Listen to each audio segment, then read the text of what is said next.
Hello and welcome my YouTube channel E dot explain. हमने previous videos में देखा कि किस लॉज को कैसे साइट की जाती हैं, न्यूज़पेपर कैसे साइट की जाती हैं, कोई किसी बुक को कैसे साइट की जाती हैं।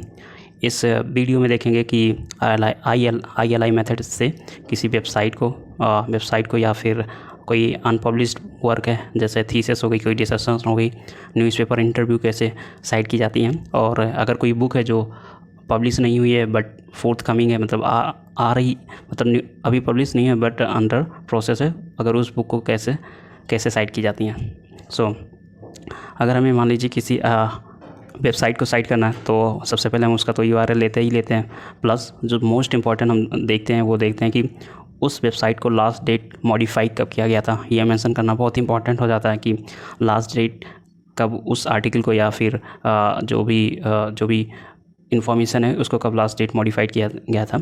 मेक श्योर जो डेटा पैटर्न होगा, सबसे पहले मंथ इनपुट करेंगे, फिर डेट, फिर ईयर को इनपुट करते हैं, प्लस किस साइट पे अवेलेबल ऐड और कंट्री को इनपुट करते हैं। जैसे इस तरीके के जो हमें आर्टिकल, जैसे एग्जांपल हमें विकीपीडिया पे जहाँ पे जो मटेरियल्स होते हैं वो मतलब मॉडिफाई किए जाते हैं यूजर्स के थ्रू, तो अगर ऐसे मटेरियल्स को हम एक्सेस कर रहे हैं तो हमें लास्ट डेट मॉडिफाइड की इन्फॉर्मेशन को इनपुट करना होगा हमारे रिसर्च पेपर या असाइनमेंट में। अगर कोई वेबसाइट है जो फ्रीक्वेंटली विजिट नहीं की जाती है या फिर आप अपने उस पर्पज़ के लिए किसी वेबसाइट को विजिट किए हैं, तो ज़रूरी हो जाता है कि आपने उस वेबसाइट को किस दिन को विजिट किया था उसे मेंशन करना। मेक श्योर जो हम डेट मेंशन करते हैं उसका पैटर्न इसी ब्रैकेट में, पहले मंथ, फिर डेट, फिर ईयर को मेंशन करेंगे।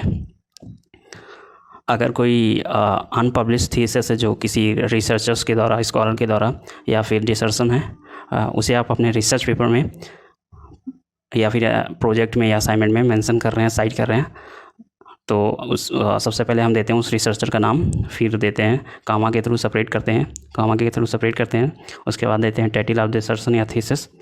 जैसे इसमें रिसर्चर का नाम नेम है वो रमन मित्तल है, फिर टाइटल है XYZ, फिर देते हैं ईयर, वो भी ओपन ब्रैकेट में। उसके बाद लिखते हैं ब्रैकेट ऑन करके अनपब्लिश्ड PhD थीसिस। उसके बाद मेक श्योर जो अनपब्लिश्ड PhD थीसिस होगा उसके बाद कॉमा लिखते हैं, कॉमा से सेपरेट करके उसके बाद उस पार्टिकुलर ऑर्गेनाइजेशन या फिर यूनिवर्सिटी का नेम को हम मेंशन करते हैं अपने साइटेशन या फुटनोटिंग में। अब हम देखेंगे कि कोई भी इंटरव्यू है जो किसी रिनॉल्ड पर्सन का इंटरव्यू है, अगर हम उसे अपने पेपर में या असाइनमेंट में साइट कर रहे हैं तो सबसे पहले हम लिखते हैं इंटरव्यू विथ उस पर्सन का नाम जिसका इंटरव्यू हम साइट कर लेंगे, सेपरेटेड बाय कॉमा। उसके बाद उसकी पोजीशन क्या है, प्रोफेशन क्या है, स्टेटस क्या है, उसका मेंशन करते हैं। फिर किस पेपर में पब्लिश हुआ है उसका इंटरव्यू, वो लिखते हैं, सेपरेटेड बाय कॉमा। फिर डेट, मेक श्योर डेट का पैटर्न यही रहेगा, मंथ, फिर डेट, फिर ईयर।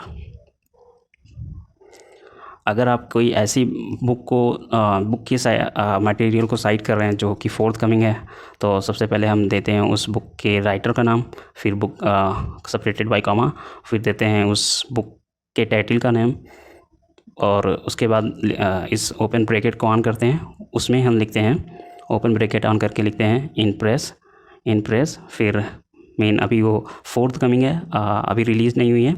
उसके बाद ईयर देते हैं कि किस पर्टिकुलर ईयर में वो छपे, मतलब उस पर्टिकुलर ईयर की इन्फॉर्मेशन को हम इनपुट करते हैं।